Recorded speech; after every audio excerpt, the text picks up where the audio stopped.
आदिवासी दिवस मना रहे हैं और ये डूंगरपुर की धरती भी आदिवासी दिवस मना रहे हैं।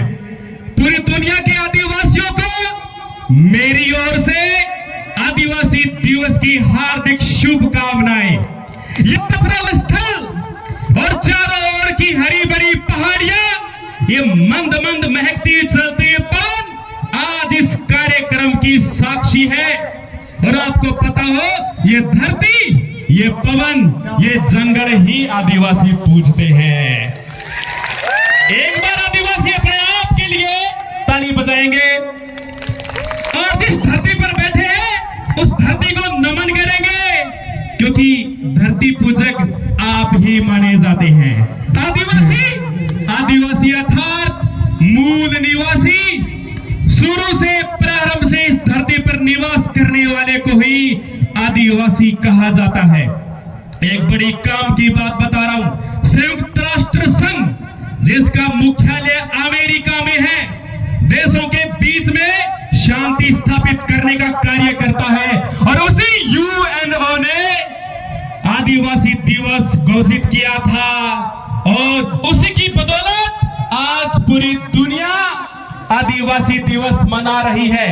आप जिस धरती पर बैठे हो, ये धरती आदिवासियों के खून पसीने से, जरा इतिहास के पन्नों पर नजर तो डालिए। केवल नारेबाजी नहीं, पढ़िए और इतिहास के पन्नों पर नजर भी डालिए। ये वो धरती है जहां पर मेवाड़ के शासकों को भी शरण मिली हुई है। जब मेवाड़ की इज्जत डूब रही थी, जब क्षत्रिय योद्धा आपस की सत्ता की लड़ाई लड़ रहे थे, उस दौरान यहां इसी वागड़ प्रदेश ने मेवाड़ के शासकों को शरण दी थी।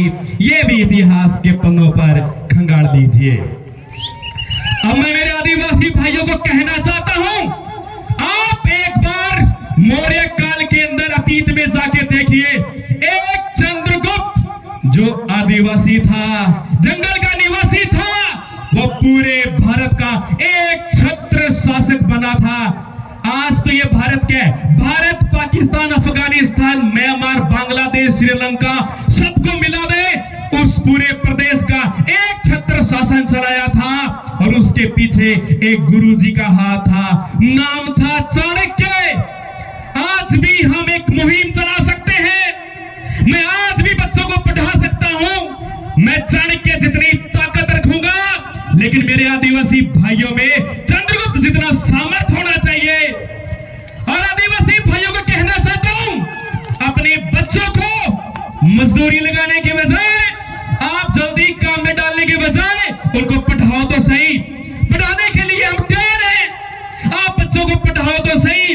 और आपको जान के बड़ी खुशी होगी, आपके इस वागड़ धरा पर और आपके डूंगरपुर में, और सबसे बड़ी बात, राणा पुंजा जी, जिनके इतिहास के पन्नों पर गौरवशाली इतिहास है, उसी राणा पुंजा सर्किल पर 13 अगस्त यानी 3 दिन बाद में भव्य शुभारंभ होने जा रहा है।